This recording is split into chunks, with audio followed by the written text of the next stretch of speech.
오늘 또 하나님께서 우리와 함께 하십니다. 다 자기 집을 세우고자 합니다. 인생은 집을 세우는 것과 아주 유사합니다. 그래서 인생은 집을 짓는 것이다. 아까 찬송가에도 세상 사람 모두 다 집을 짓는 자니 그렇게 나와 있는데, 왜 인생을 집으로 비유했을까? 집은 참 신비한 곳입니다. 왜냐하면 서로 자라온 배경이 다르고 서로 성격도 다르고 모든 게 다른데, 남자와 여자가 가정을 이루고 한 집에 사는 것이, 이게 정말 신비한 일입니다. 저도 결혼생활 벌써 35년 했지만 지금도 이해가 안 되고, 그러니까 신비하니까 더 재밌게 사는 것 같아요. 만약에 모든 거 다 안다면 무슨 재미로 살겠어요. 근데 35년을 살아도 아직도 모르는 게 많고, 그런 점이 있었나 하고 놀란 때가 참 많이 있습니다. 남자 여자가 함께 사는 이 집, 이 신비한 것, 이 집을 세우는 것, 얼마나 중요하면 오늘 본문 24장의 주제가 바로 집입니다. 3절에도 집은 지혜로 말미암아 건축되고 그렇습니다. 15절에 보시면 악한 자여 의인의 집을 엿보지 말며 그 쉬는 초소를 헐지 말지니라.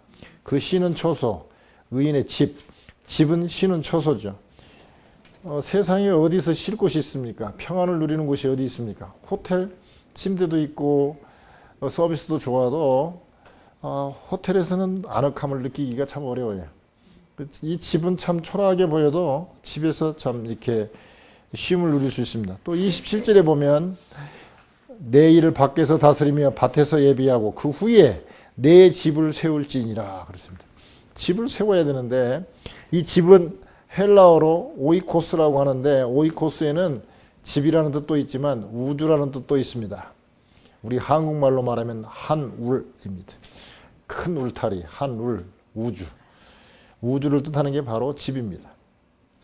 이 집은 바로 영이 연합하는 곳이 바로 집입니다. 창세기 1장과 2장에 보시면 하나님께서 태초 에덴 동산에 가정, 집을 세우셨습니다. 그곳에서 바로 영이 연합하는 곳입니다. 이 집에서는 생명이 태어납니다. 그래서 생명의 존재가 바로, 어떻게 보면 생명이 존재하는 곳이 바로 집입니다. 그래서 집은 바로 생명과 연관되기 때문에 아주 중요한 게 바로 집인데, 집을 세워야 됩니다. 이 생명이 존재하려면 관계성이 좋아야 됩니다. 그래서 우리 기독교는 관계의 종교란 말도 씁니다. 하나님과의 관계, 나와의 관계, 나와 이웃과의 관계, 나와 자연과의 관계. 이래서 이 관계로 우리가 살 수 있습니다. 이 집을 어떻게 그러면 세울 것인가? 돈만 있으면 사면 되지, 뭐 집을 세우는 게 뭐가 힘드냐 그러는데, 오늘 성경에 보면 돈 얘기는 나오지 않고, 집을 세우려면 자족함이 있어야 되고 지혜가 있어야 되고 전략이 있어야 된다, 이렇게 세 가지로 말씀하고 있습니다. 좀 더 자세히 좀 살펴봤으면 좋겠어요. 1절에 보면 너는 악인의 형통함을 부러워하지 말며 그와 함께 있으려고 하지도 말지어다 그렇습니다. 여기서 보면 세상은 공평하지 않다고 성경에서 말하고 있습니다. 너는 악인의 형통함을, 악인이 형통하고 있다는 거예요. 어쩌다가 드물게 악인이 형통할 때도 있지만 하고 이렇게 성경이 쓴 게 아니라, 너는 악인의 형통함을 부러워하지 말며, 그 말은 주위에 많은 악인들이 잘 되고 있다는 거예요. 잘 먹고 잘 살고 병도 없이 튼튼하게 잘 살다가 또 막 재밌게 살다가 죽는 사람이 많다는 거예요. 우리는 그렇습니다. 예수 믿으면 복 받는다고 그러는데, 예를 들어서 예수 믿고 부자 됩시다 그러는데, 부자 된 사람들 보면은 지금 중국의 부자들이 얼마나 많은지 몰라요, 요새. 인도에도 부자들이 참 많습니다. 중국의 부자는 말이에요, 자기 출근하는 직장에 나가는데 헬리콥터 타고 가더라고요. 자기 아이 좀 등교 시간 늦었다고 헬리콥터로 등교시키다가 그게 뉴스에 나와가지고 완전히 두드러 맞는 얘기도 나왔어요. 그렇다면 그 사람들이 예수 믿냐? 그렇지 않습니다. 예수 안 믿는 많은 사람들도 부자로 살고 있고 건강하게 살고 있고 장수하고 잘 되고 있습니다. 사업도 잘 되고 있고 그래요. 오히려 예수 믿는 사람보다 예수 안 믿는 사람들이 더 사업을 많이 경영하고 있어요. 그러니까 오늘 잠언에 솔로몬 왕은 하나님의 영감을 받아서 기록하기를 세상에 보면 악인이 형통하는데 참 못마땅하고 마음에 들지 않을지라도 그 인정해라는 거예요.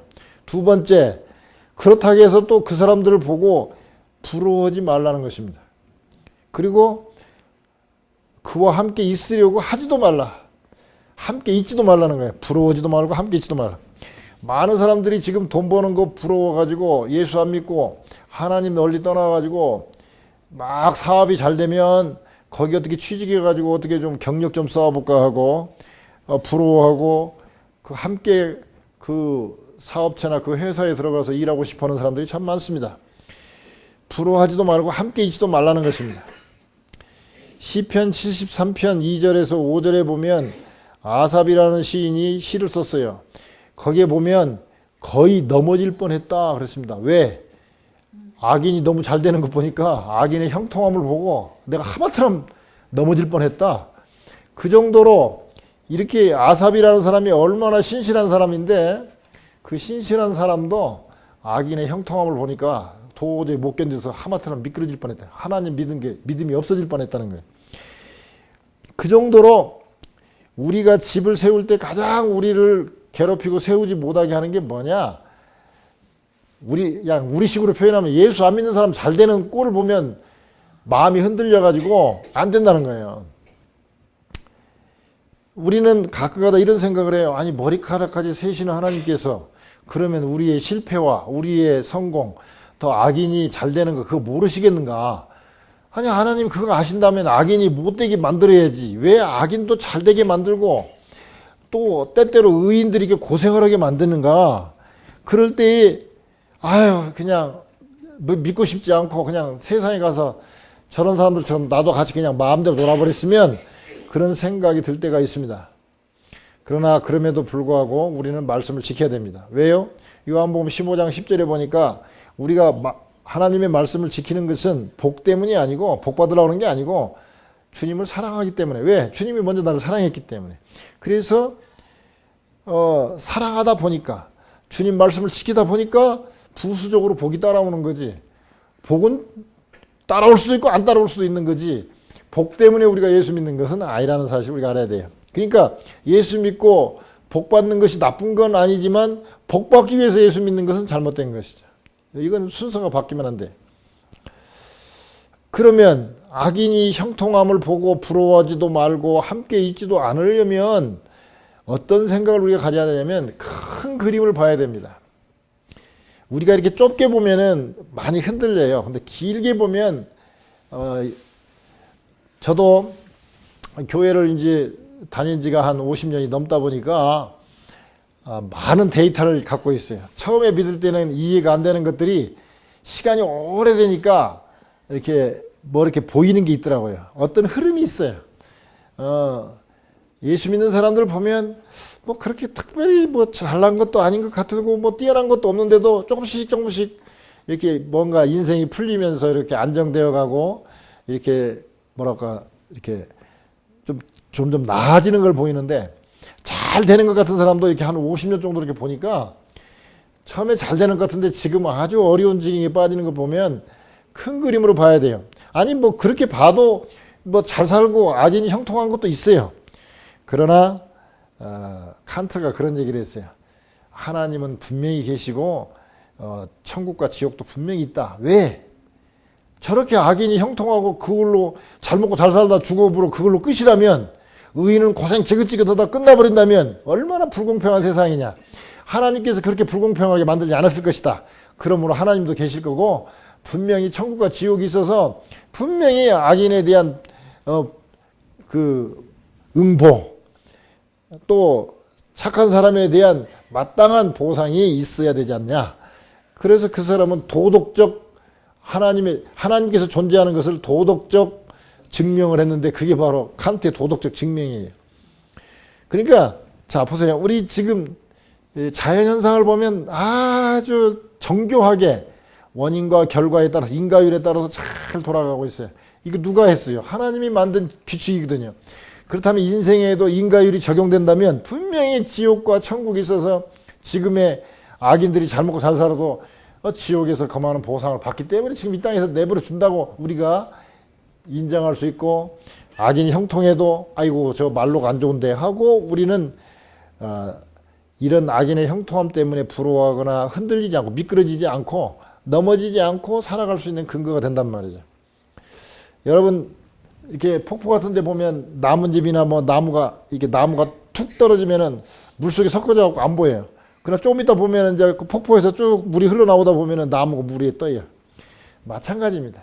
우리가 막 이 땅에 살면은 막 마치 폭포수와 같이 막 흐름이 복잡한 데 있어서는 막 나무가 밑에 들어갔다 위에 들어가니까 아이고 의인이 고통받고 막 물속에 들어가고 아이고 안 좋구나 그럴지라도 나중에 보면 의인은 다 떠오르게 돼 있고 악인은 다 가라앉게 돼 있어요. 그러므로 악인의 형통을 부러워하지 말며, 이거를 한마디로 요약하면 그러므로 자족해라.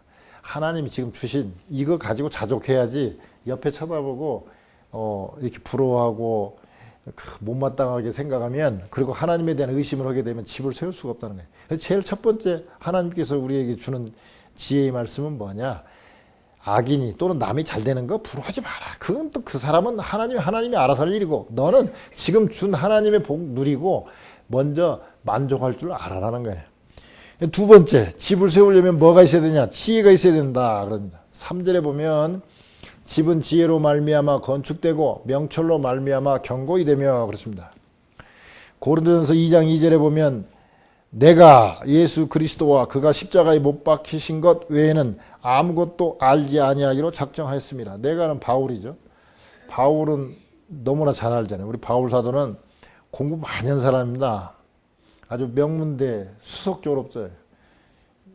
그냥 그대로 예수 안 믿었으면 그대로 갔으면 국립대학교 총장뿐만 아니라 대제사장, 아주 잘 나갈 그런 사람인데, 이런 사람이 예수 믿고 난 다음에 한 얘기가 뭐냐면 내가 그런 거 다 필요 없고 예수 그리스도, 특히 십자가에 못 박히신 것만 나는 기억하겠다. 다른 거 신경 쓰지 않겠다.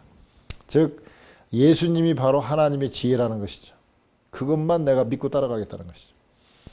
근데 이 지혜를 그러면 어떻게 얻어야 되는가? 잠언 2장 6절에 보면 대저 여호와는 지혜를 주시며 지식과 명철을 그 입에서 내심이며 그렇습니다. 입에서 지식과 명철, 지혜가 나온다는 거예요. 즉 하나님의 말씀에서 지혜가 나온다. 우리 이거 뭐 너무나 많이 설교를 들은 내용이죠. 하나님을 경외하는 것이 지혜의 근본이요 거룩한 자를 아는 것이 명철이니라. 잠언 9장 10절에 그렇게 나와 있습니다. 즉 하나님을 알고 예배하는 것이 지혜의 근본이고 그게 바로 명철이라는 거죠. 그러니까 말씀을 잘 보면 지혜가 오는데, 그럼에도 불구하고 지혜가 잘 안 떠오르면 야고보서 1장 5절에 너희가 지혜가 부족하거든 하나님께 구하라 그리하면 주시리라 그랬습니다. 즉 말씀과 기도입니다. 그걸 더 요약하면 아까 말씀드린 대로 여호와를 경외하는 것이 지혜의 근본이요. 즉 예배하는 것이, 예배하다 보면 말씀과 기도가 다 들어가 있으니까 우리가 예배할 때 지혜가 들어오는 것입니다. 그래서 제일 인생에서 중요한 게 뭐냐? 예배라. 예배 다음에 중요한 건 먹는 거, 함께 식사하는 거. 이게 참 중요한 것입니다. 그럼 집을 세우려면 지혜가 있어야 된다. 그 지혜는 바로 하나님을 경외하는 것이다. 할 말씀은 많이 있지만 하도 많이 설교했기 때문에 이 내용은 너무 당연한 것. 즉 지혜의 기초는 바로 예수님이다. 예수님 위에다가 기초를 세운다. 그 다음에 우리가 집을 세우려면 전략이, 오늘 옛날 개역 한글 성경에는 모략으로 싸우라. 근데 모략하면 좀 기분이 좀 약간 좀 모사꾼들 막 그죠. 어떤 좀 뒤에 보면 또 모사가 있죠. 모사가 많음에 있는 이라니까 좀 기분이 좀 묘해서 개역 개정판은 전략으로 싸우라. 승리는 지략이다. 여기서 모사를 갖다가 지략으로 바꾸고, 그 다음에 이쪽에 모략을 모사가 지략으로 바뀌고 모략을 전략으로 바꿨습니다. 요새 말로는 전략이라는 말을 많이 쓰죠. 전략으로 집을 세우라 그랬습니다. 원래 전략이란 말은 군사용어입니다. 군사용어. 그 말은 뭔 말이냐? 전략이란 말은 전투할 때, 전쟁할 때 쓰는 말이기 때문에 우리가 영적 전쟁에 아주 필요한 말이죠. 자, 기초는 예수님으로 되어 있어요. 지혜로 집에 기초를 놓았습니다. 기둥을 세우고 지붕을 이렇게 이으려면 뭐가 있어야 되냐? 전략이 있어야 된다 이겁니다. 전략. 전략도 보면 말이에요. 책이 뭐 그냥 이렇게 두꺼운 책이 그냥 수십 권 읽어도 전략에 대해서 다 알 수 없어요. 그러나 고민하실 거 없습니다. 제가 열심히 연구해가지고 요약을 하고 압축을 해가지고 알기 쉽게 말씀을 드릴게요. 전략. 뭐 여러분들이 뭐 경영할 거 아니니까 우리 성경에서 말하는 전략을 배우자 이거죠. 자, 보세요. 우리가 아까 무슨 말을 얘기했냐면 큰 그림을 보라고 그랬습니다. 아까 그 악인의 형통함을 볼 때 우리가 큰 그림을 보라고 그랬는데 큰 그림을 보면서 전쟁을 생각을 해보자 이거예요. 자, 전쟁을 이기려고 그러는데 군인도 많으면 좋고 무기도 좋은 거 있으면 좋고 막 탱크, 전차, 비행기 다 있으면 좋죠. 근데 때에 따라서는 없을 수도 있다 이거예요. 마치 이순신 장군이 배 그 다 깨어져 버리고 형편없는 배 13척 갖고 그냥 수백 척 되는 일본 전투하고 싸워갖고 23전 23승. 그건 뭐냐? 우리가 이 세상에 살면서 그런 얘기 많이 합니다. 아이고 돈 있고 집안 좋고 뭐 내가 학력 좋고 그러면 내가 이 성공 못 얻을 거 뭐 있냐? 근데 이 세상은 악인이 형통한 세상, 불공평한 세상이야. 이미 그렇게 태어났으면 그런 줄 알고 지금 어떻게 할 거냐? 이순신 장군이 우리 배 없으니까 나도 싸우지 않겠습니다가 아니라 싸우기는 싸우는데 어떻게 싸울 것이냐? 이 적은 놈 가지고. 마찬가지입니다. 우리가 돈 없고 실력 없고 건강도 안 좋은데도 불구하고 어떻게 그러면 집을 세워갈 것인가? 군사용어라고 그렇습니다. 이게 미술가나 예술가처럼 완벽하게 막 시간을 들이고 그냥 막 그렇게 할 수도 없고 또 그렇다고 해서 대충대충 하다가 하면 져버리면 안 되니까 가장 적합하게 전쟁을 하기 위해서 가장 적합하게 싸울 수 있는 방법이 뭐냐? 그게 전략이거든요. 전략을 딱 두 단어로 요약할 수 있습니다. 선택과 집중입니다. 한마디를 더 붙인다면 선택과 집중을 하되 적합하게 잘 이렇게 해나가는 것이 바로 전략이라는 것입니다. 근데 이런 얘기가 다 이미 성경에 나와 있어요. 누가복음 10장 42절에 여러분들이 그 성경의 내용 잘 알죠? 마르다와 마리아가 자매간이잖아요. 근데 그 자매간이 참 먹고 살기 힘든 가난한 집안이지 않습니까? 오빠가 나사로가 밖에 나가서 간신히 구걸해갖고 얻어온 돈 갖고 먹고 사는 뭐 그런 집안이죠. 아주 형편없는 집안인데 경제적으로 형편없다는 거죠.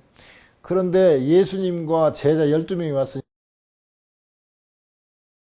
3명의 이 마르다가 얼마나 부산하겠습니까?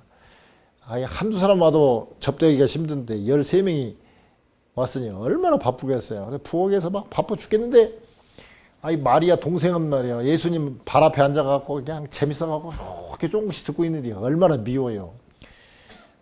그러니까 예수님 아이고 이렇게 우리 그 없는 살림에 이렇게 많이 손님이 와고 얼마나 바쁜지 예수님 다 알면서 좀 동생하고 이 얘기 그만 좀 하고 좀 동생 좀 내보내세요. 그래야 좀 일 좀 도와달라고 그러면 돕게 좀 해주세요. 그랬더니 그렇게 하마가 아니라 예수님이 뭐라 그럽니까? 몇 가지만 하든지 혹 한 가지만이라도 족하니라. 마리아는 이 좋은 편을 택하였으니 빼앗기지 아니하리라 하시니라. 예수님이 하신 말씀이 자, 너희 집 가난해. 그러니까 지금 막 밥하기도 바쁜지 알아. 사람도 없는 거 알아. 자, 네가 사랑하는 마음으로 나 접대하려고 하는 거 좋은 일이야. 마리아가 내 얘기 듣는 것도 좋은 일이야. 그러나 두 개를 동시에 다 하기는 지금 어려워. 만약에 둘 중에 하나를 택한다면 내 말을 듣는 게 더 중요하지. 나야 뭐 굶는 것도 굶을 수도 있으니까. 그러니까 몇 가지를 하든지 한 가지만이라도 족하다. 근데 마리아는 잘 선택했다. 아까 말했죠. 선택과 집중 그리고 적합성 그랬습니다. 이미 예수님이 이렇게 말씀을 하셨어요. 즉 우리가 전쟁을 할 때 막 군인도 있고 뭐 무기도 있고 다 뭐 먹을 것도 많고 풍성하고 막 뭐 군수물자도 잘 지원이 잘 되고 모든 게 다 좋으면 얼마나 좋겠어요. 막 정보가 잘 입수되고 좋겠어요. 근데 전쟁터에서는 그런 게 아니라는 거야. 지금 있는 거 갖고 싸워서 이겨야 되는 거예요. 그러다 보면 뭔 말입니까? 우리가 모든 돈, 모든 뭐 건강, 모든 게 다 있어야 싸울 수 있는 게 아니기 때문에 결국은 우리는 다 할 수가 없으니까 선택과 집중할 수밖에 없다는 거예요. 그러면 버려야 될 게 버려야 된다는 거예요. 그게 전략이 뭐냐? 뭘 버릴 것인가? 그리고 뭘 택할 것인가? 이거 구별하는 게 전략이에요. 여러 가지 있지만 가장 핵심이 그겁니다. 근데 이렇게 이 얘기도 잘 이렇게 마음에 잘 떠오르지 않죠. 예를 들어주면 좋습니다. 우선 차별, 선택을 해야 되잖아요. 뭘 선택할 것인가? 다른 사람하고 차별성이 있어야 되잖아요. 음식점을 해도 순두부만 전문적으로 할 것인가? 칼국수만 할 것인가? 그렇지 않으면 그냥 이것저것 다 할 것인가? 선택을 해야 되잖아요. 옛날에 그 대우그룹 회장을 했던 김우중 씨가 중학교 시절에 소년 가장 역할을 한 적이 있습니다. 중학생 때 그 어려운 때에 신문을 배달을 해야 되는데 신문을 그 당시에 100부 정도를 아침에 배달을 해야 간신히 먹고 살고 100부를 배달을 못하면 말하자면 오히려 손해를 보는 그런 상황이에요. 먹고 살기 힘든 때니까 이 김우중 소년은 제일 먼저 일어나가지고 신문 배급소에 가서 빨리 가져가지고 대구의 서문시장에 가가지고 막 나눠주면 나눠주다 보면 벌써 한 20분 나눠주다 보면 벌써 다른 사람들이 와가지고 저쪽에서 막 나눠주기 시작하고 또 있으면 또 있어요. 막 나눠주고 그러다 보니까 이거 100부를 나눠줘야 되는데 이거 아무리 빨리 나눠줘도 이거 경쟁이 치열해가지고 100부를 나누기가 너무 힘든 거예요. 그래서 연구를 한 거죠. 전략. 뭐를 선택할 것인가. 그러다가 옳지. 내가 만약에 이걸 다 못 나눠주고 그러면 어차피 이 신문은 남아서 없어진다. 그러니까 그럴 바에는 그냥 빨리 나눠주기 위해서 먼저 동전, 잔돈을 갖다 빨리 거슬러 주는데 시간이 많이 걸리니까 동전을 거슬러 주는 방법을 연구하자 해가지고 종이에다가 잔돈을 다 싸가지고 돈 지폐주면 막 하니까 조금 좀 빨라졌어. 그래도 뭐 경쟁자들이 너무 치열하고 또 그 사람들도 또 자기도 동전에서 막 주니까 안 되는 거야. 그래서 아예 안 되겠다. 신문을 갖고 오자마자 그냥 그 다음 방법에는 어차피 신문 내가 못 팔면 뭐 다 버려야 될 신문이니까 막 뿌리고 하는 거야. 돈도 안 받고 그냥 쫙 갖다가 뿌려놓고 오면서 수금을 하는 거야. 그러다 보면 뭐 돈 안 주는 사람도 있고 뭐 그냥 옮겨가 버리는 사람도 있고 잘못 주는 경우도 있고 그러지만 그렇게 하니까 그 다음 사람들이 와서 보니까 이미 신문이 다 깔렸거든. 그러니까 그냥 안 되겠다. 다른 데로 가자 하면서 나중에 좀 지나니까 김우중 회장 빼놓고는 김우중 소년 빼고는 신문 배달하는 사람이 서문시장에 아무도 없는 거예요. 그리고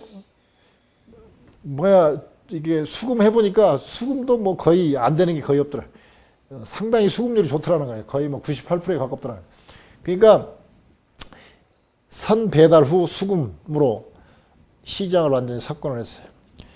뭐 그런 식으로 잘 나갔으면 괜찮은데 나중에는 좀 어려워졌지만 어쨌든 전략이 뭐냐? 뭘 선택할 것이냐? 내가 먼저 시장을 딱 잡는 게 먼저냐? 그렇지 않으면 내가 돈을 제대로 받는 게 중요하냐? 요거 올 때 시장을 빨리 잡아야 일단 100불을 먼저 주어야 내가 돈을 받을 수 있다. 그 당시에 사람을 믿고 그냥 던지는 거죠. 어차피 배달 못 오면 손해니까. 그래서 우리는 전략이 뭐냐? 선택을 잘해야 됩니다. 우리에게 있어서 가장 좋은 일을 하는데 가장 방해 요인이 뭐냐? 나쁜 일이 아닙니다. 왜냐하면 좋은 일에 대해서는 다 알기 때문에 나쁜 일하고 딱 구별이 되기 때문에 좋은 일을 할 수 있어요. 그렇기 때문에 괜찮아요. 문제는 뭐냐? 이렇게 큰 좋은 일이 있는데 작은 좋은 일이 많이 있어요. 그러면 이것도 하고 이것도 하고 이것도 하고 이것도 하면 다 좋은 일이에요. 이것도 하면 칭찬받고 이것도 하면 칭찬받아요. 요거 다 하다 보니까 요걸 못해. 그래서 이 사람은 실패하는 자가 됩니다. 이게 많은 사람들에게 그 사람 참 사람은 좋은데 하면서도 성공 못하는 이유가 뭐냐? 선택과 집중을 못하기 때문에 전략이 부재하기 때문에 기초는 좋았는데 예수님으로 기초는 잘 됐는데 기둥과 지붕을 잇지 못하는 사람들이 뭐냐? 선택을 잘못하기 때문에 그렇습니다. 직업 한번 잘못 선택하면 힘들어요. 저 만약에 니코스토아를 선택했다. 안 돼요. 이거. 그러면 왜? 좋을 것 같지만 그거 결국은 사람 죽이는 일이잖아요. 주일날 빼먹는 프리마켓 안 좋아요. 이거 하면 안 돼. 선택 잘해야 됩니다. 이 선택을 잘해야 돼요. 그 다음에 집중을 해야 됩니다. 무엇을 포기할 것인가? 이 집중을 잘해야 되는데 옛날에 한번 신문에 잘 나왔던 사람이 있습니다. 조태웅이라는 사람인데, 이 사람은 고등학교 졸업하고 아주 그냥 가난한 게 공부도 제대로 못했죠. 뭐 고등학교 졸업하고 서울에 19살에 서울에 왔는데 뭐 할 게 있나요? 취직되는 것도 그렇고. 그래도 그 당시 가장 취직 잘 되는 게 뭐였냐면 그 중국집 배달하는 거거든요. 중국집 배달으로 취직을 했는데 그렇게 맨날 배달하다 보니까 세월이 자꾸 흘러가고 자기가 생각보다 한심하더라는 거예요. 그래서 내가 이렇게 허무하게 인생을 살면 안 되겠다. 내가 좀 뭐라 볼까 좀 보람 있게 살기 위해서는 뭘 할 건가 나름대로 집중할 것을 선택했어요. 그게 뭐냐 26살 때 내가 뭐 고등학교 졸업해갖고 뭐 대학교 교수할 것도 아니고 내가 할 수 있는 게 뭐냐 중국집 배달했으니까 열심히 배달해가지고 내가 중국집 사장이 돼야 되겠다. 중화요리집 사장이 되는 게 목표였어요. 26살 때. 그러고 나니까 뭐 좀 달라지는 거예요. 막 옛날에는 그냥 종업원을 있을 때는 잔무지 달라고 그냥 툭 던지다시피 갖다 줬다가 내가 사장 되려고 그러니까 이거 아니지. 저 사람이 뭐가 필요할까? 단무지가 필요할 것 같으면 미리서 갖다 주고 막 그냥 이렇게 청소도 막 하고 뭐 하다 보니까 좀 달라지는 거예요. 그러다가 이 사람이 어디로 왔냐면은 고려대학교 후문에 있는 그 중국집에서 이제 배달을 하게 됐어요. 오토바이에다가 이제 뭐 뭔가 특색이 있어야 되겠다 해갖고 번개처럼 빨리 배달하겠다. 여기다가 번개 빨간 그 사진 한번 보세요. 나와요. 여기다가 딱 그 빨간 띠를 두르고 여기다가 번개 딱 써놓고 오토바이 뒤에다가 저 번개 비슷한 그 이렇게 딱 해가지고 촌스럽게 딱 깃발 하나 붙이고 이렇게 딱 붙여놓고 배달하는 여기 이거 딱 하고 배달하는데 이 사람은 아주 어떻게 하면 좀 빨리 배달할까 하다가 크랙션 누르면 또 좀 시끄럽다고 신경이 나니까 호루라기 불고 호루라기 불면서 가서 배달하는 거예요. 그러니까 저 누군데 호루라기를 불어? 하다가 보니까 짜장면 배달하냐? 뭐 하다가 그러다가 이제 주문들 하기 시작하는데 이 사람이 얼마나 배달을 빨리 하는지 그 당시 핸드폰이 없으니까 공중전화 가갖고 잔디밭 고려대학교 뭐 무슨 과자 잔디밭에서 지금 짜장면 몇 개 주문하고 와서 벌써 배달하고 있대. 그 정도로 동작이 빠르다는 거예요. 심지어 저기 축제 때 사회자가 이제 담배를 딱 피고 불었는데 내기를 걸었대. 저 담배가 다 타기 전에 저 번개 배달 오냐 안 오냐 그 내기를 했대. 근데 시간을 딱 쟀더니 이 담배 다 피기도 전에 2분 7초 만에 배달이 온 거예요. 얼마나 빨리빨리 배달하는지 번개.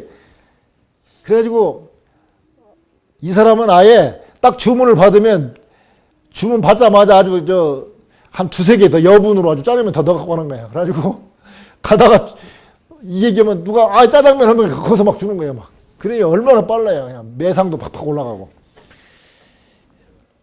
그래가지고 이 사람이 어쩌다가 더 유명해졌냐면 그 고려대학교 경영학과 교수가 짜장면을 많이 시켜 먹었을 거 아닙니까? 그 번개 배달을 하는 사람한테. 그 조태훈이한테. 그러니까 이거 좀 뭔가 좀 색다른 게 있고 이 얘기하다 보니까 이거 보통 사람 아니거든. 그러니까 언제 한번 우리 경영학 강의 때 한번 당신이 그 특강 좀 해라. 어떻게 하면 배달을 잘하고 실제적인 경영학이 이것이 경영이지 뭐 다른 게 경영이냐.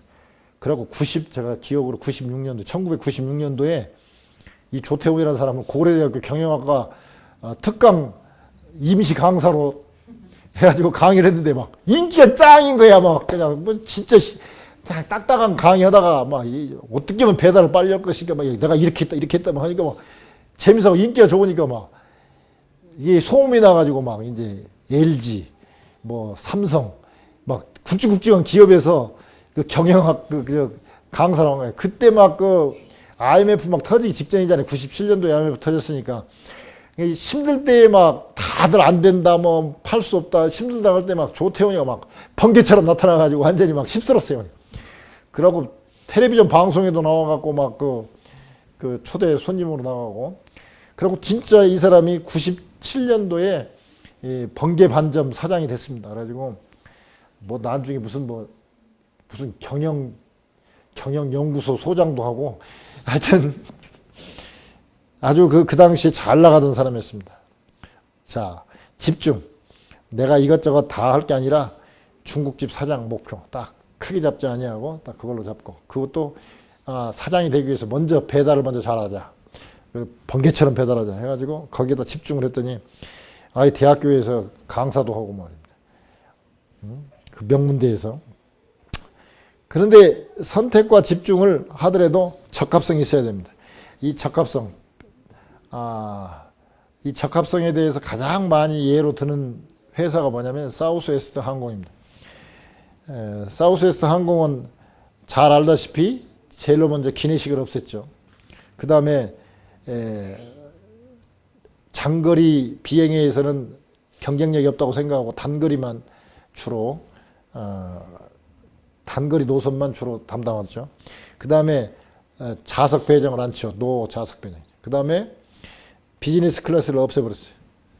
그러니까 뭔 말이냐면 기내식도 안 주고 하여튼 단거리 출장을 가는데 뭐 좌석도 필요 없어. 그냥 비즈니스 클래스도 필요 없고 무조건 빨리 그냥 싼 가격에 얼른 갔다 올 수 있는 그런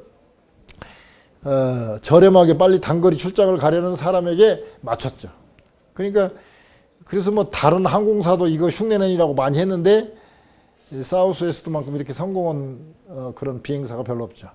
이게 뭔 말이냐면 적합성이 있어야죠. 말하자면 그렇게 선택하고 집중했을지라도 그 적절하게 잘 적합하게 그걸 잘 조합을 잘해야 되는데 그게 또 기술이죠. 자, 집을 세우려면 첫째 자족을 해야 됩니다. 악인의 형통함, 남 잘 되는 거 이런 거 신경 쓰지 말고 나에게 주신 거 하나님께서 주신 거 감사하며 사는 자족함이 있어야 되고, 두 번째는 하나님을 경외하는 지혜, 이 지혜가 있어야 된다는 거예요. 기초를 쌓는 것이 바로 지혜입니다. 그리고 지혜가 있더라도 기둥을 세우고 지붕을 이으려면 전략이 필요한데 전략의 핵심은 뭐냐? 선택과 집중, 그거를 잘 적합하게 이렇게 연결하는 것이 바로 전략이라는 것입니다. 우리가 이렇게 세 사람에 대한 예를 들었지만 우리가 기도하다 보면 하나님께서 여러 가지 전략을 줘요. 저도 에콰도르 가서 신학교 하려고 하다 보니까 처음에는 막막하더니 점점 막 하나님이 오늘 새벽에도 막 한 4시간 동안 뒤척거리면서 하나님이 막 주시는 지혜가 있어요. 이 전략이 새로운 거예요. 전략이 어떻게 하면 적은 돈으로 어떻게 하면 더 효과적으로 이렇게 학교를 운영해 나갈 수 있는가를 막 가르쳐 주더라. 여러분도 지혜가 부족하면 야고보서 1장 5절처럼 너희가 지혜가 부족할 것 같으면 하나님께 구하라 그러면 주시라 그랬습니다. 자, 자족하면서 예수 그리스도를 중심으로 하는 지혜를 갖고, 그리고 하나님이 주신 전략으로 잘하면 자기 나름대로 아름답고 복되고 멋있는 집을 세울 줄 믿습니다. 그러한 여러분과 저가 되기를 주님의 이름으로 축원합니다.